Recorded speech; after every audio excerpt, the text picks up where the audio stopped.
assunto é o seguinte, já deve ter acontecido com você, eu acho que isso acontece com todas as mulheres, estando ou não um pouco acima do peso. Será que as roupas apertadas podem piorar o contorno do corpo? Deixar aí o contorno estranho ou mesmo diminuir uma cinturinha, né? E aquilo fica marcado por algum tempo.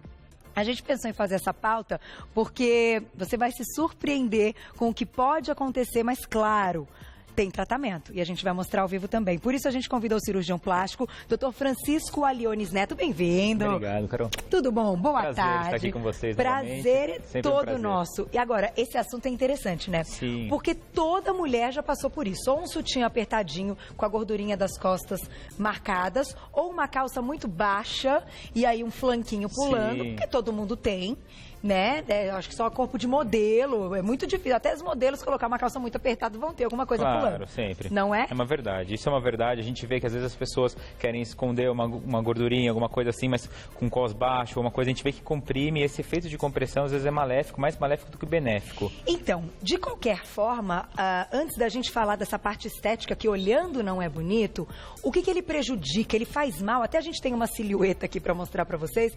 Ele faz mal com essa, digamos, concentração da gordura numa parte superior, ao invés dela estar ali em todo o corpo, mas quando comprime, ela sobe.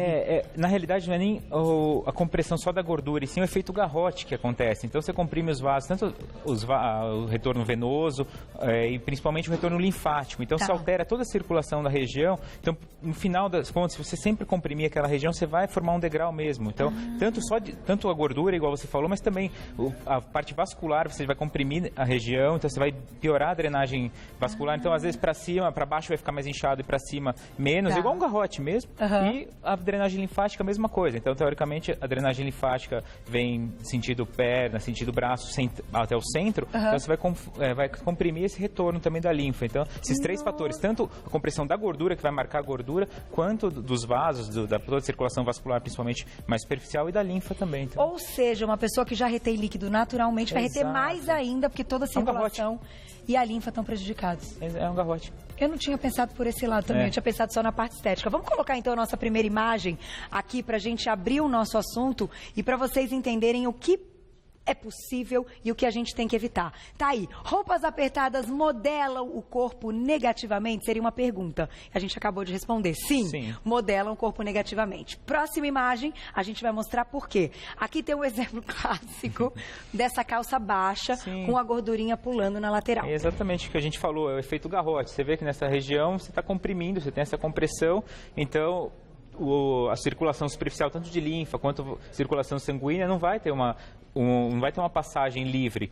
E a gordura também, você vai ter uma compressão da gordura, você vai ter aquela marca. Isso que eu ia te perguntar, isso fica marcado depois que a pessoa tira a calça, ela sente que a gordura mudou de lugar e ficou compactada? Sim, na primeira, segunda, terceira vez, pode ficar uma marquinha, você vai dormir, às vezes você deita, então a circulação retorna, tudo isso não. Mas de repetição, a gente vê muito isso pós-lipoaspiração. Então, às vezes, uma cinta que dobra sempre na mesma região, no final pode até marcar. Então, é a mesma coisa, o mesmo princípio. Por isso a gente usa algumas almofadas, alguns protetores pós-lipoaspiração, para evitar essa... Para não marcar. Exato, exatamente. Agora, se essa paciente, se essa mulher utilizasse essa calça jeans um pouquinho mais para cima, na altura do umbigo, que agora até tem se usado muito, né?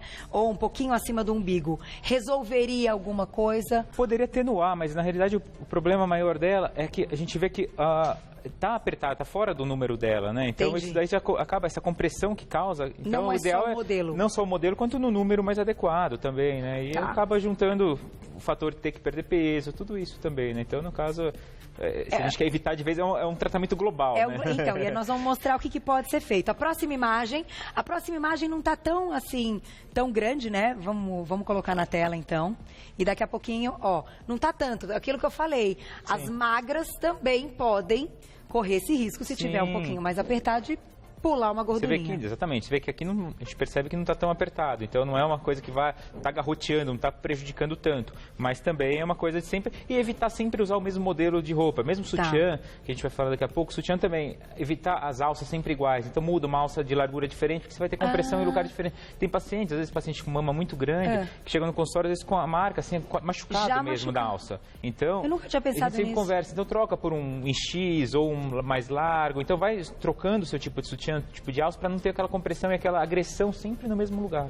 Perfeito. Vamos para a próxima imagem, que aí sim começa o tratamento. Aqui a gente está fazendo a comparação, aquilo que você falou que pode ficar marcado, né? Sim. Ó, marca tudo. Então comprime todas essas regiões. A parte da circulação e da linfa. Exatamente. Toda a parte de circulação, linfa e mesmo a modelação da gordura mesmo. E fica feio, né? Então fica esses degraus. Então a gente tem que, evitando, fazendo uma rotatividade de roupas, não só do mesmo modelo, junto com isso também perdendo peso, que é um fator importante, também atividade física, tudo isso melhora a circulação, melhora a distribuição de gordura e junto com a roupa, né? Então tudo isso são fatores que a gente tem que fazer um tratamento global, né? Você, como cirurgião plástico, vai nos mostrar uma possibilidade que existe na cirurgia plástica, que é a próxima imagem, que foi, eu achei o máximo. Pode mudar para a próxima. Foi você quem desenhou. A gente fez umas coisas. Você desenha. Não, isso é coisinha a gente fez brincando, né? Pra fazer. Ela falou, a gente precisava de alguma coisa mais rápida, não sei o que. Ela falou, vamos fazer alguma coisinha pra gente tentar. Olha só que legal. Então aqui a gente colocou numa sequência dessas imagens, né, que você desenhou, que são as possibilidades da retirada dessa gordura. Exato. É que aqui eu já pulo. A inicial, a gente queria primeiro avaliar globalmente o que a gente precisa. Então sempre a gente olha um abdômen, a gente tem que ter uma ideia tipo da pele, o tônus da pele, se tem uma flacidez cutânea, se tem sobra de gordura, se a sobra de gordura é abaixo do umbigo ou acima do umbigo. Isso então a gente tem que fazer uma avaliação global da posição do umbigo. Então tudo isso a gente faz uma avaliação global visando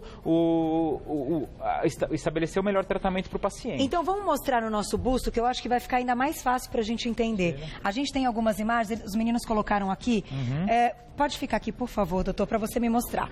Quando essa paciente tem uma gordurinha a mais embaixo do umbigo, qual tipo de tratamento é indicado? Se essa paciente tem só uma gordurinha e não tem uma flacidez de pele, só uma gordurinha, a pele dela tá bem, não tem muita estria, não tem cicatrizes, nada, o ideal é a lipoaspiração. Só com a lipoaspiração a gente consegue, se ela tá só esse excesso de gordura bem distribuído, sem muito excesso de pele, só a lipoaspiração a gente consegue ter um resultado muito bom. E aí a lipo é nessa região, eu acho que vai ficar um pouco... Tá bom pra vocês ele aqui, o manequinzinho? Aí, ó, doutor, você pode usar... Onde ela tiver. Normalmente o acúmulo é periumbilical, né? Então a gente acaba... As regiões que mais acumulam, assim, principalmente em mulheres jovens, é a região periumbilical, flanco, cintura. Então isso são as regiões que a gente tira localizadamente a gordura. Com a lipo. Com a lipoaspiração. Nesses casos mais brandos. Vamos supor que essa paciente, então, é aquela que a gente colocou na foto agora há pouco, que tinha o flanquinho pulando, a gente não viu a parte da frente, mas que devia ter aí uma barriguinha que também estava em excesso. Se essa paciente tem acima do umbigo essa gordura, ou em toda essa região, umbigo, abaixo do umbigo, em cima do umbigo, que é o que fica comprimido quando ela usa a roupa apertada. O que pode ser feito? Então, aí a gente, voltando, a gente tem que avaliar novamente o tipo da pele, como é que tem, se tem sobra de pele nesses casos, você pode ter duas opções. Quando a sobra de pele é muito grande, você faz aquela abdominoplastia convencional, que você reposiciona o umbigo, então toda essa região aqui do umbigo vai vir parar aqui embaixo. Então você tira todo o fuso, depois a gente tem no desenho. Eu acho que a gente tem um desenho, vou pedir para Fu colocar. Vamos sair da nossa ordem, Fu. É um desenho que tem a imagem como se você tivesse puxado a pele, que fica só uma linhazinha, né? Isso. Eles vão procurar. A gente teve várias outras, mas eu acho que aqui com a nossa manequim dá para entender melhor. Vocês puxam a pele? Sim, a gente primeiro reposiciona os músculos também. Você tem que reposicionar os músculos, porque muitas vezes pós-gestação, o reto abdominal, ele se separa. Então, a gente acaba reposicionando a musculatura, reposicionando o umbigo, refaz um novo umbigo e puxa toda a pele. Daqui a pouquinho a gente vai falar de seio também, tá, gente? Primeiro a gente vai falar do abdômen e daqui a pouquinho nós vamos falar de seio e de costas, da gordurinha das costas. Mas uma dúvida que eu tenho é a seguinte: é possível voltar se esse abdômen, se essa musculatura foi um pouco rompida na gravidez? E tem um nome, né? Diástase. Diástase, que não consegue unir mais, exatamente. Né? Com a cirurgia plástica é possível? Fica igualzinho? Sim, fica igual. Tem pacientes ainda depois que treinam, ficam com os gominhos. Então, tem aqueles mitos que falam, não, o paciente fez abdômen, nunca vai ter o gominho. Fica com os gominhos. Então, você reposiciona da mesma forma mais harmônica possível, reestruturando, estabelecendo como ela era antes da gravidez. Isso aí. Então, qualquer mulher que tenha tido filho, que queira passar por esse procedimento, sim, desde que ela tenha pele suficiente, senão a gente volta àquele aquele caso que tinha desenhado, que é o mini abdômen. Às vezes a paciente não tem pele suficiente, ela tem só uma pele mais infraumbilical sobrando. Então, na região, a gente faz quase na cicatriz cesárea, tira um pouco de pele, mas você consegue também acessar o músculo e resolver todos os problemas. Entendi. Então, com as duas cirurgias, mesmo que ela tenha diástase, nas duas cirurgias você consegue tratar o músculo também. Agora, aquela que tem mais gordura e mais pele, aí você consegue deixar mais reto ainda. Exatamente. Aí a gente pesa qual caso a gente vai fazer, se é o mini abdômen ou se é abdominoplastia convencional, de acordo com o que chegar também, né? Como naquele desenho, acho que vale a pena ver, a gente consegue mostrar direitinho. Vamos colocar então mais um desenho aqui do abdômen, pra gente voltar, só pra fechar. Essa parte, até quando a gente tá falando de abdômen, e até pra tirar essa dúvida, eu acho que na cabeça, esse daqui é Esse aqui é uma da cesárea, é anterior àquele do mini abdômen. Esse aqui é uma cicatriz do mini abdômen, praticamente onde é a cicatriz da cesárea. Ela fica meio equivalente. Vocês podem abrir essa parte e puxar a pele. Exatamente. Então toda essa região desse fuso aqui, dessa pele aqui, vai descer, vai tirar esse excesso de pele e com essa incisão você consegue descolar o músculo até aqui em cima, até o apêndice tifoide, para fazer todo o fechamento do músculo, a aplicatura quando tem diástase. Então, na verdade, eu acho que as mulheres em geral, muitas pessoas elas confundem quando falam assim, eu quero fazer uma lipo, eu preciso de uma lipo. Exatamente. Lipo é uma coisa, abdominoplastia é outra. E podem ser feitos em combinação. Era o que eu ia te muito perguntar. difícil hoje você fazer uma abdominoplastia ou uma mini abdominoplastia sem fazer lipo. É normal você ter alguma coisinha sobrando, sempre aquela lateralzinha, pelo menos para diminuir a cicatriz, então sempre a gente associa o procedimento. Os dois. Sim. Então primeiro é retirada a gordura e depois vocês acertam músculo e pele. Exato, porque às vezes chega o paciente, ele não tem, ele chega, doutor, eu quero fazer lipo porque minha amiga fez, mas tem que explicar, não, mas o caso da sua amiga com certeza era diferente, o seu sobra um pouquinho mais de musculatura, a musculatura está aberta, está sobrando pele, então sua lipo não vai retrair o suficiente, então a gente tem que passar para tirar de pele. No próximo, quer ver, a gente tem também... Vamos lá, próxima imagem então, ainda do abdômen, daqui a pouquinho nós vamos falar de seios. Isso. E eu tenho uma pergunta importante. Essa daqui que tem um corte maior. Isso é o corte da abdominoplastia tradicional, que você tira a pele toda até o umbigo. Então, você, olhando aqui, toda essa parte assim, aqui do umbigo, vai vir parar aqui embaixo. Então, todo esse excesso de pele você tira e reposiciona tranquilamente. No lugar, né? E nisso você também já faz a aplicatura dos músculos, se for necessário, que normalmente mulher, pós-parto, é normal fazer uma aplicatura. Sim. E assim, não só as que engordam muito ou pouco durante a gravidez. Isso acontece porque a pele estica, né? Às vezes pacientes têm mais estria, menos elasticidade da pele. Isso varia muito. Tem pacientes que têm 3 filhos e não tem nenhuma alteração, às vezes só fica perfeito, às vezes só precisa só uma lipinha, alguma coisa assim. Agora, tem pacientes que no primeiro filho, às vezes só o fato de perder peso já tem uma sobra de pele. Isso varia muito, genética do paciente, características. E aí depois você vê que a cicatriz resultante. Perfeito. Agora, deixa eu te fazer uma outra pergunta, que é o seguinte.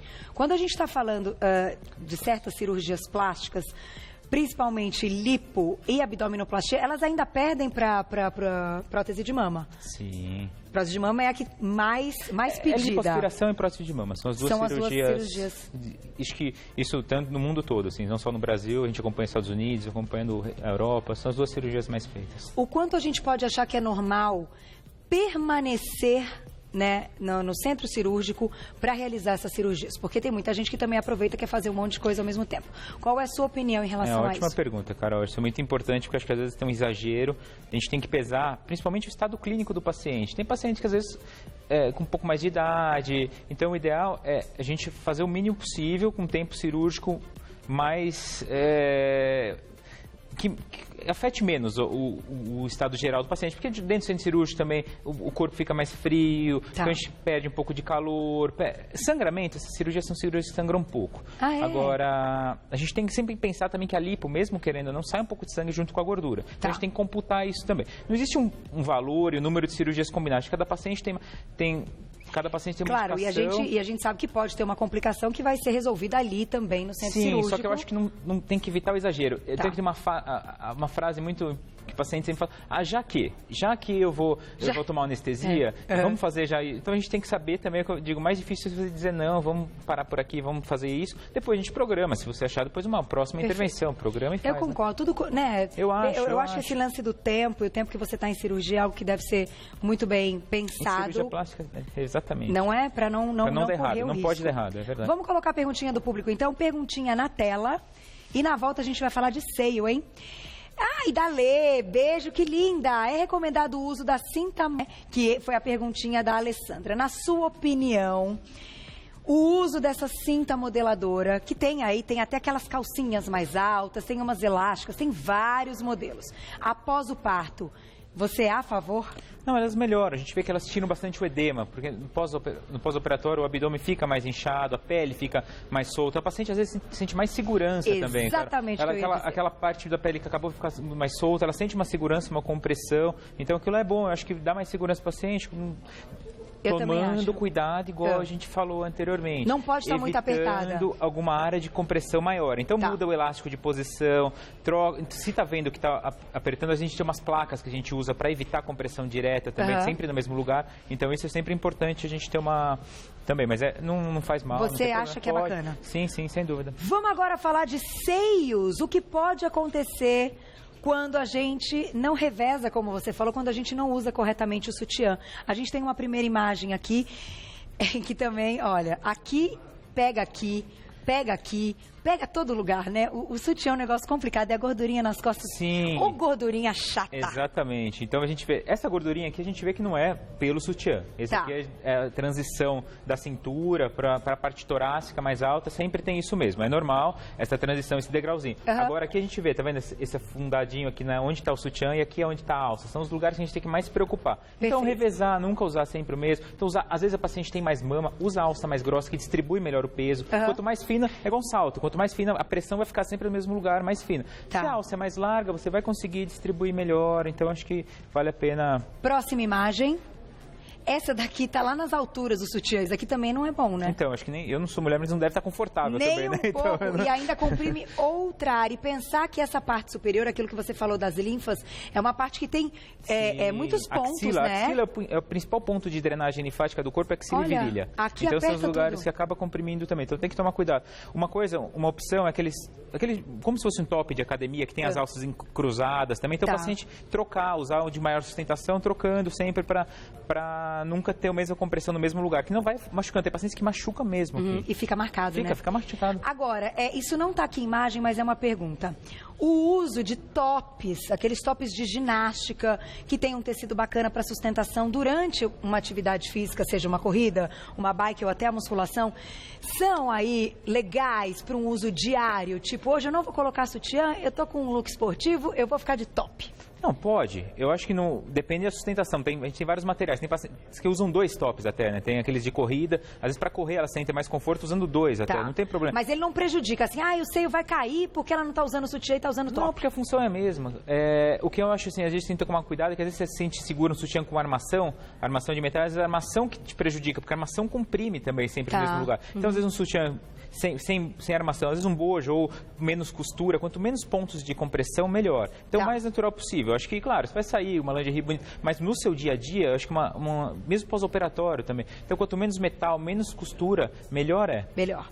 Fu, vou pedir pra gente colocar uma imagem agora que tem 3 tipos de seio, que não tá nessa ordem, mas pra gente ir pra essa pergunta. É uma imagem interessante e eu quero entender por que você selecionou essa imagem, se tem relação com o uso do sutiã, se a gente usa de forma correta ou não. Tem um seio, então, mais empinado, um normal e um caidinho. Por que você selecionou essa imagem, doutor? Tem relação com o sutiã? Essa é uma classificação clássica assim, da cirurgia plástica, que é o grau de pitose, que é a queda da mama. Então, aqui a gente sempre se baseia, tem os pontos de parâmetro, que é a areola, né, que é o bico, com o sulco, que é a região que a gente sente aqui, às vezes, por baixo da mama, você sente o sulco, onde teoricamente, a mama junta com o tórax. Então, aqui a gente vê certinho. O que está acontecendo? Se a gente for observar, parece que os pacientes estão em alturas diferentes. Não estão. Se você for imaginar o sulco, botei essa linha azul para a gente ver. O sulco está na mesma altura. O que muda é a mama e o tecido glandular, a posição que está, o bico e o tecido glandular. Aqui a gente vê uma mama normal, essa aqui já é uma pitose grau 1, e essa é uma pitose grau 2, chegando até grau 3, dependendo, porque você vê a quantidade de parênquima. Então, na realidade, o tempo, tem pacientes que é genético também, mas assim, quanto mais a gente conseguir sustentar a mama, até dormir de sutiã, pacientes com mama maior. É mito ou verdade que tem que dormir de sutiã? Pacientes com mama maior a gente recomenda. Exato, um sutiã ou um top mais apertado para sustentar, porque para não deixar totalmente, as fibras às vezes vão quebrando, para evitar formar estria, evitar mudança de peso também é muito importante. Paciente que engorda, emagrece na adolescência, você vê aquelas meninas adolescentes às vezes com bastante estria. Então, cede, a pele vai perdendo. O que acontece na pele acontece dentro também, nas fibras de colágeno, por dentro, que tem também junto ao tecido mamário. Então, vai cedendo mesmo. Então, a gente tem que tomar um cuidado mesmo para isso. Então, por isso que a gente está fazendo o alerta do sutiã. Muito apertado não é legal. Mas também adequado também. Para que esse grau que você mostrou não aumente tanto. Tem que usar sutiã, tem que usar então um top. E quem tem um seio um pouquinho maior, dormir com ele. É o ideal. Eu tinha uma dúvida se era... Porque muita gente fala, não, imagina que bobeira, a gente vai dormir, você está deitado, então não faz um peso. Mas para quem tem, então, uma mama seio maior... é o ideal, a gente sempre fala. E às vezes pós-prótese também, tem os pacientes no pós-operatório, a gente sempre vai usar uma malha mais cirúrgica mesmo. Depois elas trocam, a gente acaba fazendo a troca pelo sutiã e elas se adaptam. Um paciente que não tinha mama, depois ela está com uma maior, ela vai sentir segurança e vai passar a dormir com o sutiã o resto da vida. Porque não é só porque tem a prótese que não vai cair, a pele pode também. Quanto maior a prótese, descer um pouquinho. Quanto maior a prótese, mais chance de cair também, né? Para fechar esse nosso assunto, nesses casos que a gente mostrou até do seio que está um pouquinho caído, essa paciente, ela precisa colocar uma prótese ou ela só levanta e dá certo? Ótima pergunta. Não é? Tem razão. É outra coisa aqui no consultório, igual você falou, a paciente chega com várias informações, eu acho que a gente tem que avaliar muito. Esse tipo de mama, como você não precisa, você tem que pensar primeiro a posição do bico.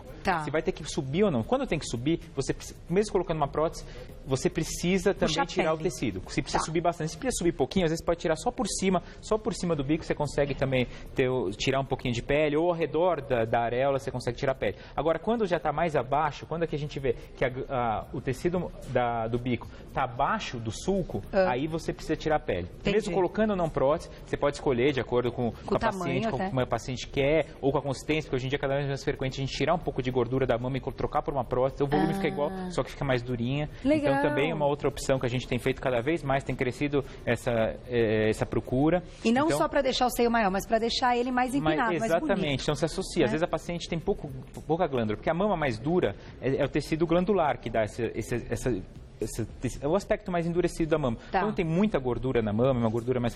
ela é aquela mama mais mole. Então, às vezes a gente tira a gordura e coloca uma prótese mantendo o volume. Às vezes eu não quero diminuir, eu quero manter o volume, mas eu quero que ele fique mais altinho e mais durinho. É o que a gente faz. É bem frequente isso, cada vez mais, é uma coisa... Olha, super interessante. Eu acho que todo mundo que ouviu agora a pauta vai prestar atenção no armário, na calça jeans, no sutiã, se está apertando, se está pulando, porque não só esteticamente não é uma coisa bacana, mas pode fazer mal. Quero agradecer mais uma vez o cirurgião plástico, Dr. Francisco Aliones Neto. Vou passar o Insta para vocês, quem quiser segui-lo é Dr. Abreviado Francisco Neto, tudo junto, @Dr. Abreviado Francisco Neto, e o site francisconeto.com.br. Obrigada, doutor. Até a próxima, Carol, foi um prazer. Todo mundo ficar de olho e lembrar da foto do peito. Ai, meu Deus, é uma loucura.